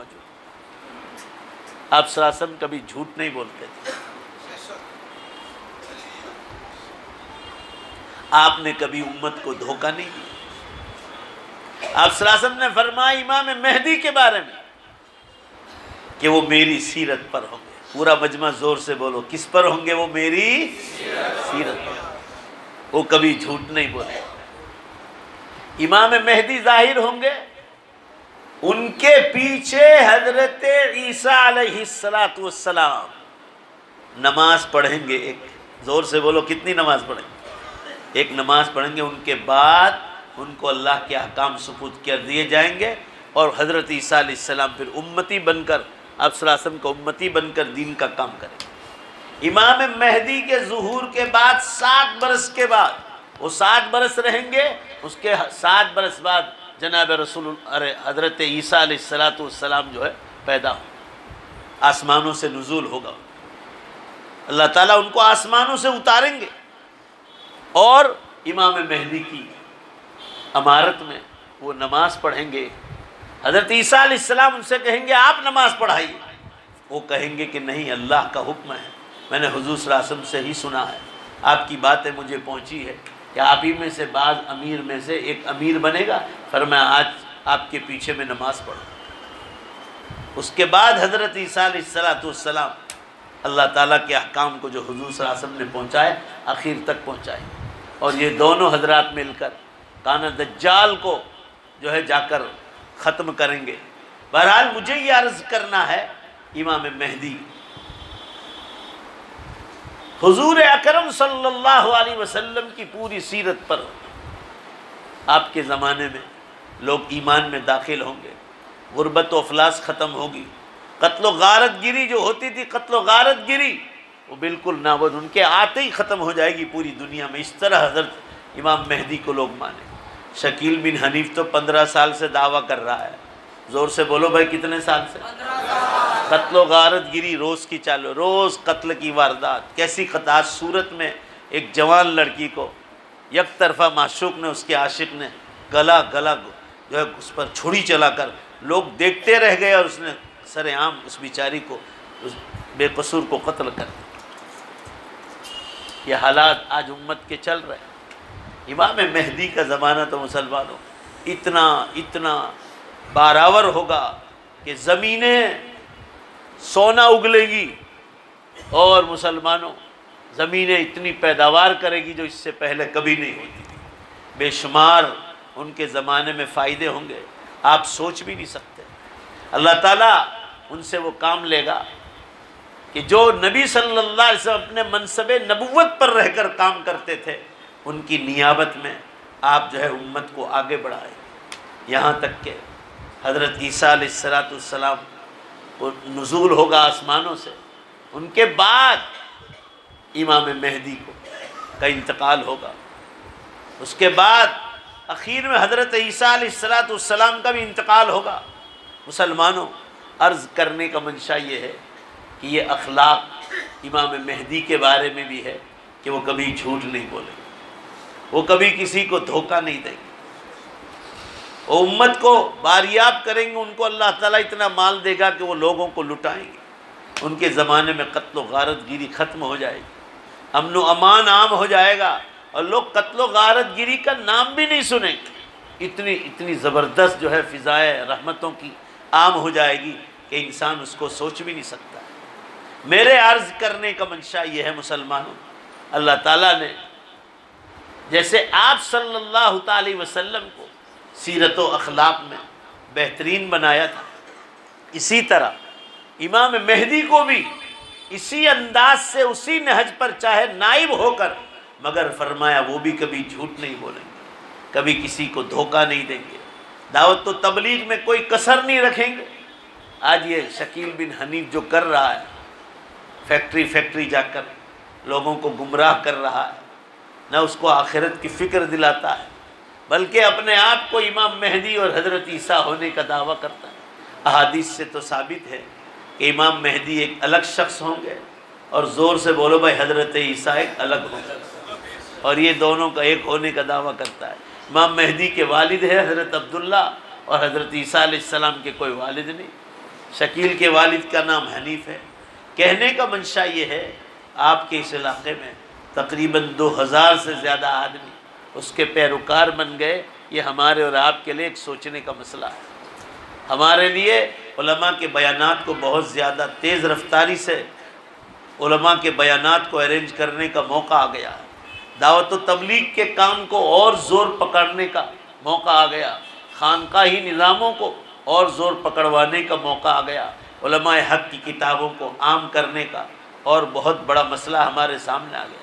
میں یہ عرض کر رہا تھا آپ حضرات کے سامنے، اللہ کے محبوب بندہ بننا ہو تو شریعت پہلے یہ کہے گی کہ محمد صلی اللہ علیہ وسلم کی سیرت کو اپناؤ، محمد صلی اللہ علیہ وسلم کی سیرت کو اپناؤ۔ جب محمد صلی اللہ علیہ وسلم کی سیرت آئے گی اور سیکھو گے، وہی سیرت امام مہدی کی اللہ تعالیٰ شانہ ان کے سینے پر اتارے گا اور اسی انداز سے وہ کام کرے گا۔ کہاں حضرت امام مہدی اور کہاں شکیل بن حنیف، کہاں اس کے غلط دھندے اور کہاں اس کے غلط پیروکار، اور کہاں امام مہدی کا وہ بابرکت زمانہ جو قرب قیامت میں ہوگا۔ بے شک اس میں کوئی شک نہیں کہ قیامت کی بڑی نشانیاں شروع ہو گئی ہے، مگر ابھی امام مہدی کا ظہور ہوا؟ بولو بھائی نہیں۔ اور حضرت عیسیٰ علیہ السلام کا بھی نزول ہوا، اس میں کوئی شک نہیں، میں آپ کو کہہ رہا ہوں عنقریب آنے والا، اس میں کوئی شک نہیں۔ مگر یہ جو 15 سال سے دعویٰ کر رہا ہے شکیل بن حنیف کہ جو ہے میں حضرت عیسیٰ ہوں، حضرت عیسیٰ اور امام مہدی دونوں ایک ہی شخص ہے، یہ اس کا دعویٰ بالکل غلط ہے۔ ایسے بہت سارے دعوے ہر زمانے میں ہوئے، ہر نبیوں کے زمانے میں ہوئے، مگر حق غالب رہا اور باطل مٹ گیا۔ اس طرح انشاءاللہ، زور سے انشاءاللہ بولو، یہ شکیل بن حنیف بھی مٹ جائے گا، اس کے پیروکار بھی مٹ جائے گے۔ آگے چلیے، دوسری آیت شریفہ میں اللہ تعالیٰ نے ارشاد فرمایا، ما کان محمد ابا احد من رجالکم ولكن رسول اللہ وخاتم النبیین وکان اللہ بکل شیء علیما۔ میں آیت کو جوڑ کر آپ کو سمجھاتا جاؤں کہ کہاں شکیل بن حنیف اور کہاں امام مہدی کی مبارک شخصیت۔ اللہ فرما رہے محمد صلی اللہ علیہ وسلم تم میں جیسے کوئی آرڈینری انسان نہیں۔ ما کان محمد ابا احد من رجالکم، جیسے تم میں سے کوئی کسی کے باپ کو پکارے۔ فرمایا اس طرح محمد صلی اللہ علیہ وسلم کو کوئی عام انسان نہ سمجھے، باپ کا مقام نہ دے۔ فرمایا اس سے بھی اونچا مقام ہے، ولیکن رسول اللہ وخاتم النبیین، لیکن وہ اللہ کے رسول ہے اور نبیوں کے سردار۔ کسی عربی زبان کے شاعر نے کہا ہے، محمد محمد، زور سے پڑھو صلی اللہ، 2 بار پڑھو صلی اللہ، محمد بشر لیس کالبشر، محمد بشر لیس کالبشر، یاقوت حجر لیس کالحجر۔ محمد صلی اللہ علیہ وسلم بے شک انسانوں میں پیدا کیے گئے، ان کی والدہ کا نام آمنہ تھا، ان کے والد کا نام عبداللہ تھا، مگر اللہ فرما رہے وہ کوئی آرڈینری انسان نہیں، ولیکن رسول اللہ، لیکن وہ اللہ کے رسول ہے، وخاتم النبیین، اور وہ نبیوں کے سردار ہیں، نبیوں کے سردار۔ بھائی ذرا زور سے بولو نا، تو نبیوں کے سردار کے ہاتھ نیچے آخری زمانے میں جو امام مہدی آئیں گے، بولو زور سے بے شک وہ بھی امت کے سردار ہوں گے کہ نہیں ہوں گے؟ جواب دو، کیا شکیل بن حنیف ہو سکتا ہے؟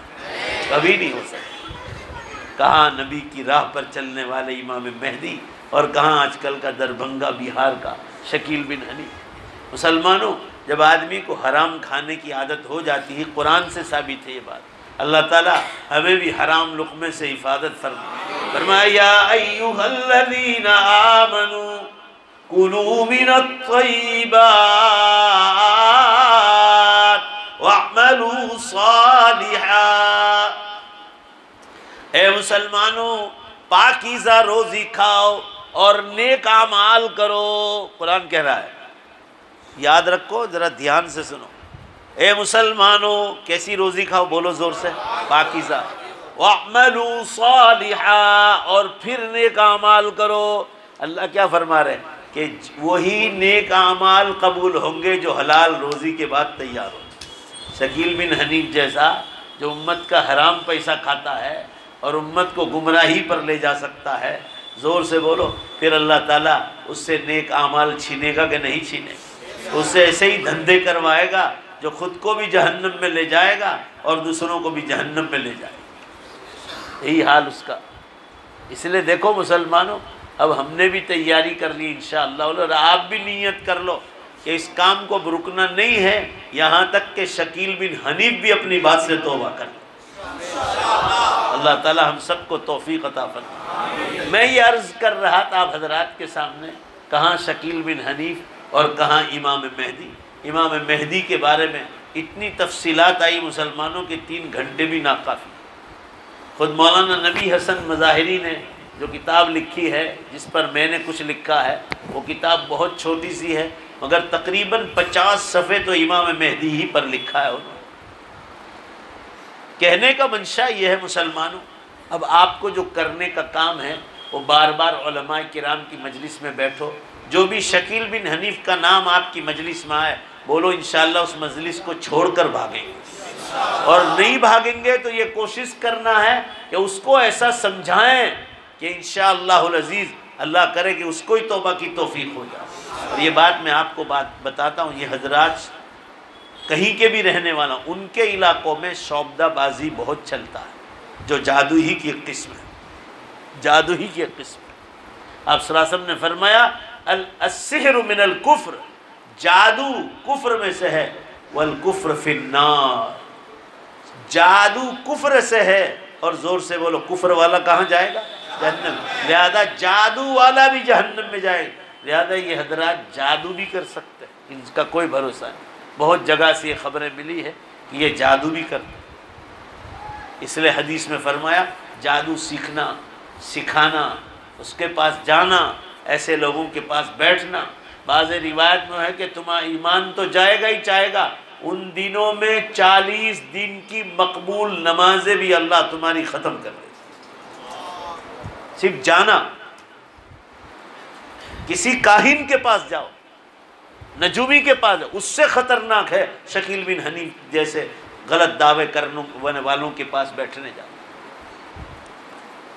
میرے عرض کرنے کا منشا یہ ہے مسلمانوں، جو کرنے کا کام ہے وہ یہ کہ ہم علماء کی مجلس کو بار بار لازم پکڑیں، ہر جمعہ میں بھی کہیں جہاں بھی اچھے اچھے بیانات ہوتے ہیں آدمی ان مجلسوں میں جلدی سے جائے اور سنیں، اور علماء کو بھی باخبر کریں کہ مسجدوں میں بھی، میں بھی انشاءاللہ العزیز، ہمارا دین دنیا جو براڈ کاسٹ ہے پوری دنیا، تقریباً 60 ملکوں میں ہم لوگ پہنچے ہوئے، 60 ملک، آپ لوگوں کی بات بھی ہم پہنچا دیں گے، اور وہ حضرات بھی اس کو برابر پھیلائیں گے۔ اپنے علاقے کے علماء کو کہو کہ مستقل اس پر بیانات دیں کہ امام مہدی کون ہے، حضرت عیسیٰ علیہ السلام کون ہے، اور شکیل بن حنیف کے غلط دعوے کیا ہے، اس کی زندگی کا پرچم کیا ہے، وہ لوگوں کے سامنے کھلنا چاہیے۔ آپ صلی اللہ علیہ وسلم نے ایسے ہی لوگوں سے بچنے کے لیے امت کو یہ تعلیم فرمائی، علیکم بمجالس العلماء، تمہارے لیے ضروری ہے کہ علماء کی مجلس کو لازم کرو، فإن اللہ تعالی شأنہ یحیی القلب المیت بنور الحکمہ کما تنبت الشجر من الماء۔ کلیکٹر کے پاس بیٹھنے کا حکم، زور سے بولو بھائی، معاملتدار کے پاس بیٹھنے کا حکم، پردھان منتری کے پاس بیٹھنے کا حکم نہیں دیا، فرمایا علیکم بمجالس العلماء، اہل علم کے پاس بیٹھو، قرآن حدیث کے باقاعدہ جاندار ان کے پاس بیٹھو۔ حضرت امام مہدی کے بارے میں ہوگا، وہ قرآن و حدیث کو پوری طرح حاوی ہوں گے۔ یہ شکیل بن حنیف جس کا خود کا ہی ٹھکانہ نہیں، جو جہالت کے علاقے میں سے پیدا ہوا اور بس ایک دعویٰ رٹ رہا ہے کہ میں عیسیٰ ہوں، میں حضرت عیسیٰ ہوں، میں امام مہدی ہوں، اسے کہنے سے آدمی امام مہدی اور حضرت عیسیٰ نہیں بن سکتا۔ کہنے کا منشا یہ ہے مسلمانوں، ان کا زمانہ تو کوئی اتنا برکت والا ہوگا کہ اللہ کی پناہ، اور جس زمانے میں جن کو ان کا زمانہ مل گیا وہ خود بڑے بانصیب لوگ ہوں گے۔ اللہ تعالی ہم کو بھی نصیب فرمائے۔ اور اس وقت تو مسلمانوں امن و سکون کا عالم ہوگا، پورے عالم میں قدرتی اللہ کی طرف سے لوگوں کے دلوں سے اختلاف اڑا دیے جائیں گے، جھگڑے فساد ختم کر دیے جائیں گے، اشکالات ختم کر دیے جائیں گے، اور امن و امان اور سکون کی زندگیاں قائم ہو جائیں گی، اور بے پناہ لوگ کلمہ پڑھیں گے۔ کہنے کا منشا یہ ہے میرا، علیکم بمجالس العلماء، یہ ساری دنیا کے علماء امام مہدی کے متبعین ہیں۔ فإن اللہ تعالی شأنہ یحیی القلب المیت، بے شک اللہ تعالی شان عالموں کی مجلس میں مردہ دلوں کو، بولو بے شک، اس طرح زندہ کرتا ہے جیسے برسات کے پانی سے مردار زمین اور درختوں کو زندہ کرتا ہے۔ یہ علماء کی مجلس کا فائدہ۔ دعوت و تبلیغ میں جتنے لوگ لگے ہیں یہ سب پہلے جاہل تھے، مگر اللہ نے ان کو علماء کی مجلسیں نصیب فرمائی۔ دیکھو آج ان کے گھروں میں دین آ گیا، سنتوں کے پابند ہو گئے۔ خانقاہ والوں کو دیکھو ایک زمانے میں جاہل تھے، مگر اہل علم کے پاس بیٹھے تو اللہ تعالیٰ نے ان لوگوں کو کیسا نوازا۔ آپ دیکھو کہ خود ولی کامل بن گئے۔ جگر مراد آبادی جیسا شخص کالج کے زمانے سے شراب پیتے تھے، مگر حضرت مولانا تھانوی رحمۃ اللہ علیہ کی صحبت میں آئے تو ولی کامل بن گئے تھے۔ بولو بھائی زور سے، کیا بن گئے تھے؟ جگر مراد آبادی جیسا شاعر آدمی، اور شراب کالج کے زمانے سے پیتے تھے۔ جگر کہتے ہیں اپنی شاعری میں کہ اللہ والوں کے پاس بیٹھنے سے کیا فائدہ ہوتا ہے؟ جگر کہتے ہیں چلو دیکھنے تماشا جگر کا، چلو دیکھنے تماشا جگر کا، سنا ہے وہ کافر مسلمان ہو گیا۔ حضرت مولانا تھانوی رحمۃ اللہ علیہ کی صحبت میں آ کر کہا میں مسلمان ہوں۔ کہنے کا منشا یہ ہے مسلمان، بڑے بڑے ناستک لوگ آستک ہو گئے، کافر و مشرک مسلمان ہو گئے۔ یہ ہندوستان میں جتنے آج مسلمان ہیں کروڑوں کی تعداد میں، یہ سب ایک زمانے میں آپ 9ویں 10ویں پیڑھی میں جاؤ، سب سورج اور چاند جھاڑ کی پوجا کرنے والے غیر مسلم تھے، مگر بولو بے شک صحابہ جیسے اہل علم کے پاس بیٹھے اور ان کی صحبت ادھر آئی تو اللہ نے کروڑوں کی تعداد میں لوگوں کو ایمان کی لہر میں داخل کر دیا۔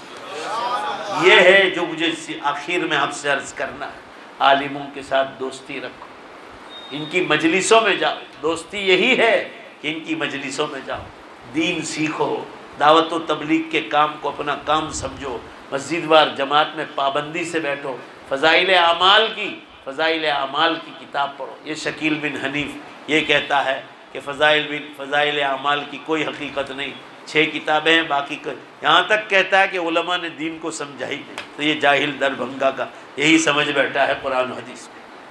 کہنے کا منشا یہ ہے مسلمانوں، کہاں تھا اس کو ڈال،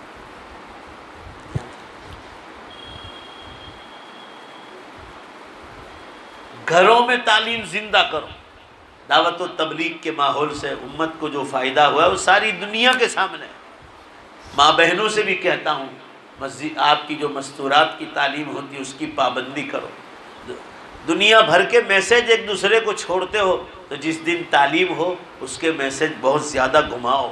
بھائی بولو نا انشاءاللہ۔ مستورات کی تعلیم ہو وہ بھی، یا مسجد وار جماعت کی تعلیم ہوتی ہو وہ بھی، اور گھروں میں لاؤڈ سپیکر جائے، مسجد کے ذریعے سے دین پہنچنا چاہیے، اس کے انتظامات کرو۔ ہم ساری دنیا کے خرچے کرتے ہیں، مسجد میں ایسے لاؤڈ سپیکر لگاؤ جو گھروں تک بات پہنچا دے۔ گھر گھر لاؤڈ سپیکر ہونا چاہیے تاکہ یہاں جو تعلیم ہو اس میں بھی گھر میں بیٹھ کر ماں بہنوں کو دین ملے۔ دین کا ماحول نہیں ملے گا نا مسلمانوں، انجام آپ کا بہت برا ہوگا۔ میں دنیاوی تعلیم کا کبھی دشمن نہیں رہا ہوں، کبھی مخالف نہیں رہا ہوں، بلکہ یہ جتنے علماء آتے ہیں نا پورے کشمیر سے کنیا کماری تک، ہمارے 3000 کے قریب مکتب چلتے ہیں ہمارے۔ یہ علماء سے پوچھو کہ میں جب ان کے مدرسے میں نے ہاتھ میں لیے، ایک میں بھی اسکول نہیں تھی، مشکل سے کوئی ایک آدھ جگہ ہو تو۔ آج جگہ جگہ مدرسوں کے ساتھ ہم نے اسکولیں قائم کر، مگر یاد رکھو دنیاوی تعلیم سے انسان دنیا کی معلومات حاصل کرتا ہے، دین کی تعلیم سے بولو بے شک انسان اور سچا مسلمان بنتا ہے۔ یہ لڑکا کالج کا لڑکا تھا، اس نے آج لڑکی کو بھرے بازار میں اس کو اس سے پیار نہیں کرنا تھا، شادی نہیں کرنی تھی، اس کو بھرے بازار میں اس کا گلا کاٹ دیا۔ آپ کی اولادیں اگر دین نہیں پڑھے گی بولو بے شک اللہ کا خوف کبھی نہیں آئے۔ قرآن پاک میں آپ کو بتلایا گیا، علماء آپ کو بتلاتے ہیں من قتل نفسا بغیر نفس او فساد فی الارض فکأنما قتل الناس جمیعا، جس نے کسی ایک انسان کو ناحق قتل کیا، اللہ فرما رہے اس نے پوری انسانیت کو قتل کیا، اس کا گناہ اس کے سر پہ لادہ دیا جائے، قرآن کہہ رہا ہے۔ اور جس نے کسی ایک کی ناحق انسان کو کوئی قتل کر رہا تھا اور اس کی جان بچائی تو پوری انسانیت کی جان بچانے کا ثواب اس کو دیا جائے گا، قرآن میں لکھا۔ وَمَنْ أَحْيَاهَا فَكَأَنَّمَا أَحْيَا النَّاسَ جَمِيعًا۔ میرے کہنے کا منشا یہ ہے مسلمانوں، اللہ تعالیٰ نے ہمیں اور آپ کو ایمان دیا، عقل سلیم عطا فرمائی، دنیاوی تعلیم کے ساتھ بولو زور سے بے شک دینی تعلیم بہت ضروری چیز۔ اگر دینی تعلیم نہیں ہوگی نا، آپ کی اولادیں آپ کے ہاتھوں سے نکل جائیں گی۔ سوشل میڈیا پر کتنے ماں باپ کو آپ نے روتے ہوئے دیکھا ہوگا کہ میں نے بچے کو ڈاکٹر بنایا، انجینئر بنایا، مگر انسان نہیں بنایا نا، اس لیے روتے ہیں۔ ان بچوں نے ماں باپ کو گھر سے نکال دیا، یا کوئی پیسے نہیں دیتے اور یہ ماں باپ کی جائیداد پر جو ہے قبضہ کر لیتے۔ ابھی واپس سے ایک حاجی صاحب آئے تھے، یو پی کے رہنے والے، وہ کہہ رہے کہ مولانا میں اہل حدیث ہوں مگر میں کان پکڑتا ہوں سیدھے نہیں، دونوں الٹے ہاتھ سے۔ آپ کے بیانات میں سنتا ہوں برسوں سے، میں نے بچوں کو ایجوکیشن بہت دیا، لڑکی بھی ایڈوکیٹ بنی اور دونوں بچے، دوسرا ایک لڑکا بھی ایڈوکیٹ بنا، وکیل بنا، اور ایک IAS آفیسر بنا، مگر میری غلطی ہوئی کہ میں نے ان کو مدرسہ ہی نہیں دکھایا۔ وہ آ کر رو رہے تھے اتنا کہ میری دو فیکٹریاں ہیں، ایک فیکٹری پر زبردستی ایک بیٹے نے قبضہ کر لیا اور بھر پبلک نے مجھے 2 تماچے اس نے مارے، باپ کو مارا۔ اللہ کو گواہ رکھ کر کہہ رہا ہوں، اللہ کو گواہ، خدا کے گھر میں بیٹھا ہوں۔ اولادوں کو پڑھاؤ، ایجوکیشن اچھی چیز، ایجوکیشن اچھی چیز ہے، مگر انسان بنتا ہے، بولو دوبارہ زور سے بے شک اللہ والی تعلیم سے، نبیوں والی تعلیم سے، اسی سے انسان بنتا ہے۔ اللہ کا خوف آئے گا دینی تعلیم سے۔ میں سمجھتا ہوں کہ اتنی بات اس کے لیے کافی ہے۔ انشاءاللہ العزیز دوبارہ جب موقع ملے گا، ابھی سے نیت کر کے جاؤ، ہم انٹرنیشنل پروگرام کریں گے اور آپ کی اس پروگرام میں ہم آپ لوگوں کو پوری طرح مدد کریں گے انشاءاللہ۔ اللہ تعالیٰ شان ہو میرے اور آپ کے بیٹھنے کو قبول فرمائے۔ شکیل بن حلیف کی غلط دعووں سے آمین کو اللہ ہماری سب کی حفاظت فرمائے، زور سے آمین کو۔ اور جنہوں نے ان کا کلمہ پڑھا ہے اللہ تعالیٰ ان کو بھی توبہ کی توفیق دے، اور ہم تو یہ بھی دعا مانگتے کہ اللہ تو شکیل بن حنیف کو بھی سچی اور پکی توبہ کی توفیق دے۔ وآخر دعوانا ان الحمدللہ رب العالمین۔ اب ایک اعلان ہے، یعنی لوگ ڈالتے جائیں گے یا لکھوانے کا؟ اگر لکھا تو بہت اچھا، ایک دوسرے بھی ہمت ہو جائے گا۔ ہاں ٹھیک، یہی مسجد پر قرضہ ہے نا، 2.25 لاکھ۔ بھائی اب ایک اعلان ہے، بسم اللہ بول کر ایک نیک کام اور کرنا ہے۔ یہ جو اللہ کا گھر ہے، یہ نہ مولانا کا ہے، نہ میرا گھر ہے، نہ آپ کا گھر ہے، پورا مجمع زور سے بولو کس کا گھر ہے؟ اس مسجد پر 2.25 لاکھ روپے کا قرضہ ہے، 2.25 لاکھ روپے کا۔ تو مجھے اور آپ کو اس دن مفتی صاحب آئے تھے، اس وقت بھی کچھ کام ہوا تھا ماشاءاللہ۔ تو آج بھی ہم تھوڑا سا 5 منٹ صبر کر لیں، تھوڑا اعلان کریں گے۔ میں سب سے پہلے بسم اللہ کرتا ہوں، 1000 روپے میری طرف سے اس مسجد کو میں للہ عنایت کرتا ہوں انشاءاللہ العزیز۔ اور اب جو ہیں آپ میں سے کوئی کھڑا ہو کر لکھنے والا کوئی لکھ لائے، تاکہ نمبر لکھ لو جلدی سے، ایک کاغذ پر لکھ لو بعد میں۔ اب آگے بڑھو آپ لوگ، ہمارے شریف بھائی لکھو، شریف بھائی لکھو 1000 روپے۔ عمر شریف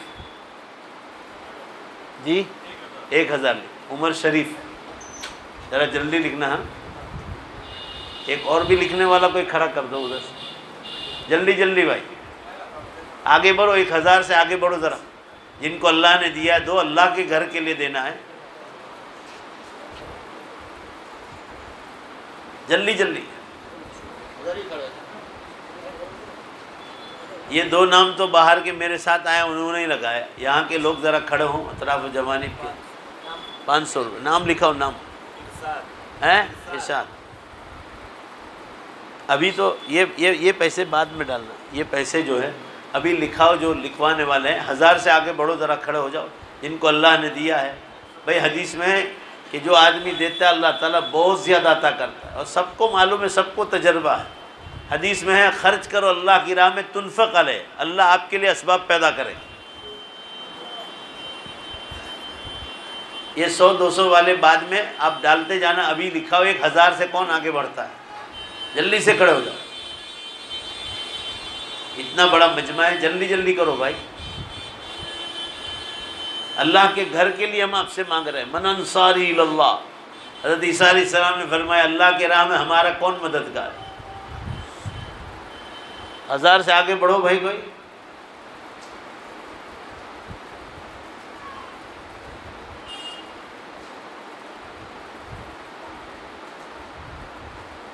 کسی کا کوئی دھندا پانی نہیں، فرشتہ لا کے سب کے لیے جو ہے تکیے کے نیچے چھوڑ جاتا ہے کیا؟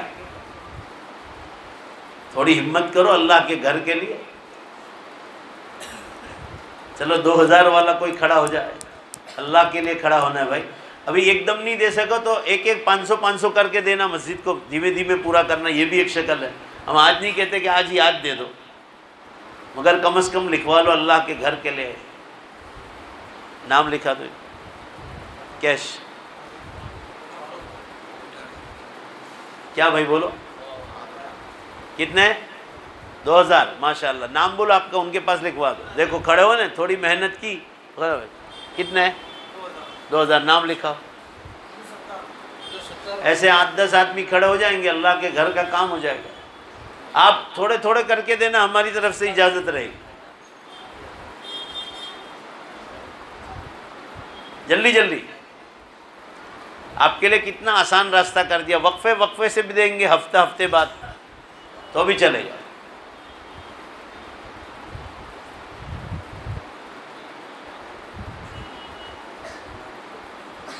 بولو بھائی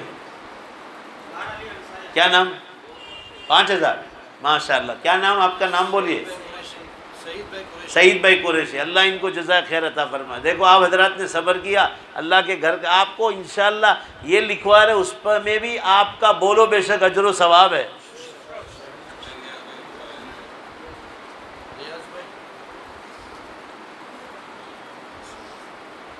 اور کوئی 5000 والا بھائی، 2000 سے آگے بڑھے، 5000 والا، 10,000 والا، جلدی جلدی۔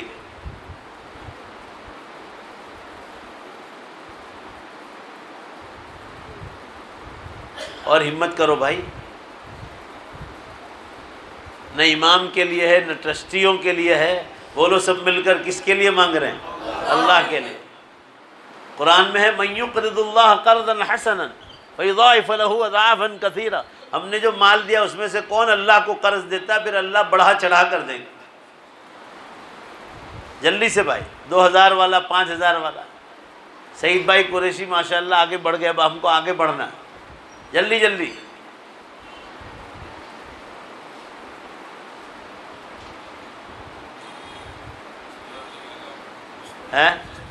ہاں، مستورات ماں بہنوں سے گزارش ہے کہ وہاں کوئی 2-1 بہن ذمہ داری لے لے، اور جو بہنیں لکھوائیں ہیں ان کا نام لکھ لو کسی کاغذ پر، اور یاد رکھو، اور آپ لوگ بھی تھوڑی محنت کر لو، یہ اللہ کے گھر کا کام ہے۔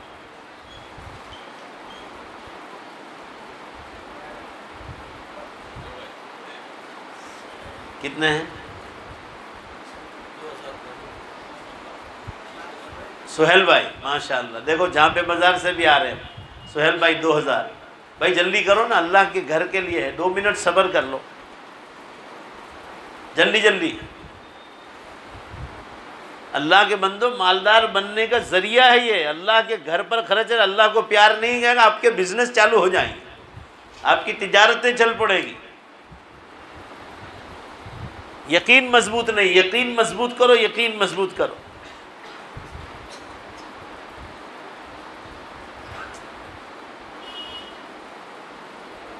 جلدی جلدی 500 کر کے دینا، دھیمے دھیمے، ہر ہفتے، جیسا جیسا آپ کی سہولت۔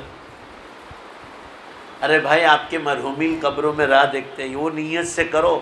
آج ایک مرحوم، ہم اور آپ اگر مرحوم ہوتے تو ہم تمنا نہیں کرتے کہ کوئی ہمارے لیے ایصال ثواب کرے۔ ماں باپ کی نیت سے، دادا دادی، نانا نانی، ماموں ممانی، چچا چچی، خالہ خالو، بھائی بہن، اولاد، رشتہ دار، دوست احباب، آدمی بہت ساری پوری امت کی نیت سے کرے، صحابہ کرام کی نیت سے کرے، آپ صلی اللہ علیہ وسلم کو ثواب پہنچانے کی نیت سے کرے، مرحومین کے ایصال ثواب کے لیے۔ مرحومین کے لیے تو تھوڑا رحم کھانا چاہیے۔ اللہ تعالیٰ تو مرحومین سے اتنا پیار کرتے ہیں کہ مسلمانوں کو حکم دیا کہ کسی مرحوم کی برائیاں مت کرو، اذکروا محاسن موتاکم، مردوں کی اچھائیاں ہی بیان کرو۔ آپ سوچ لو، جلدی جلدی بھائی، کوئی 2000 والا، 5000 والا، بہت سستا سودا ہے۔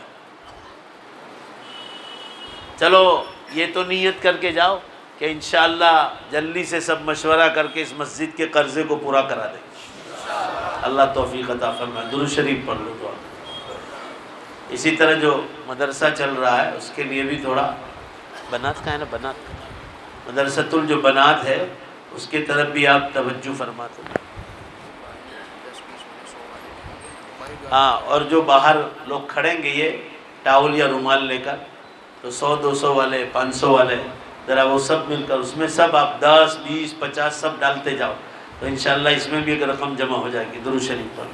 بسم اللہ الرحمن الرحیم، الحمدللہ رب العالمین والعاقبۃ للمتقین والصلاة والسلام علی خیر خلق محمد وآلہ وصحبہ اجمعین۔ ربنا آتنا فی الدنیا حسنہ وفی الآخرۃ حسنہ وقنا عذاب النار۔ اے اللہ ہم سب کی مغفرت فرما، ہماری عمروں میں برکت عطا فرما، نیک اعمال کے ساتھ، تندرستی کے ساتھ، گناہوں سے بچاتے ہوئے۔ مولا جب دنیا سے جانے کا وقت آ جائے ہم سب کا خاتمہ ایمان پر فرما۔ اے اللہ ایمان پر موت کی بھیک مانگتے ہیں، ہم سب کو ایمان پر موت عطا فرما۔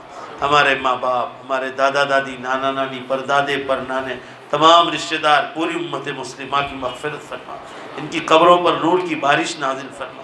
اے اللہ انہیں جنت الفردوس میں اعلیٰ مقام عطا فرما۔ ہمارے ماں باپ کا احسان تو کوئی چکا نہیں سکتا۔ اے اللہ ان کی قبروں پر نور کی بارش نازل فرما، ان کی قبروں کو رحمتوں، برکتوں اور مغفرتوں سے پوری طرح ڈھانپ لے۔ اے اللہ ان کی پوری طرح مغفرت فرما۔ اللہ جس مقصد کے لیے علماء کرام نے ہم کو یہاں بلایا ہے، اے اللہ شکیل بن حنیف کے فتنے سے اجاگر کرنے کے لیے، اے اللہ اس امت کو اس کے فتنے کے خلاف جاگنے کی توفیق عطا فرما۔ اے اللہ اس کا قلع کما فرما دے۔ جتنے لوگ غلط راستوں پر گئے ہیں اللہ ان کو توبہ کی توفیق عطا فرما۔ اے ارحم الراحمین اکرم الاکرمین، خود شکیل بن حنیف کو بھی اے اللہ تو پوری طرح سچی اور پکی توبہ کی توفیق عطا فرما۔ اے اللہ اس کے غلط دعووں سے امت کی حفاظت فرما۔ اللہ اپنے فضل و کرم سے امت کو ہر ایسے مہدویت کے اور عیسائیت کے غلط دعوے کرنے والوں سے امت کی حفاظت فرما۔ یہ مجمع بڑی دیر تک بیٹھا رہا اور سنتا رہا، اے اللہ ان کی ساری اس نیکی کو قبول فرما۔ اے اللہ اس مسجد کے لیے جو پیسہ لکھوایا اللہ اس کا بہتر سے بہتر ان کو اجر عطا فرما۔ ہم سب کے یہاں جمع ہونے کو قبول فرما۔ اے اللہ قیامت بہت قریب ہے، امت کو جاگنے کی توفیق عطا فرما۔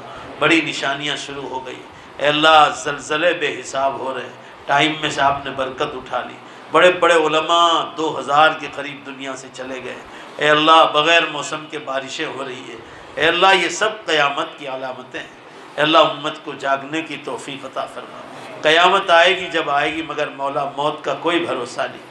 امت کو اے اللہ اپنی موت سے پہلے پہلے آخرت کی پوری تیاری کی توفیق عطا فرما۔ آج کے ہمارے اس اجلاس کو قبول فرما۔ قاری مفتی ہارون صاحب آئے تھے، اس اجلاس کو بھی شرف قبول فرما۔ آئندہ بھی جتنے بڑے بڑے پروگرام ہوں گے اللہ اس کے لیے آسانیاں مہیا فرما۔ ہماری دعاؤں کو اپنے فضل سے قبول فرما برحمتک یا ارحم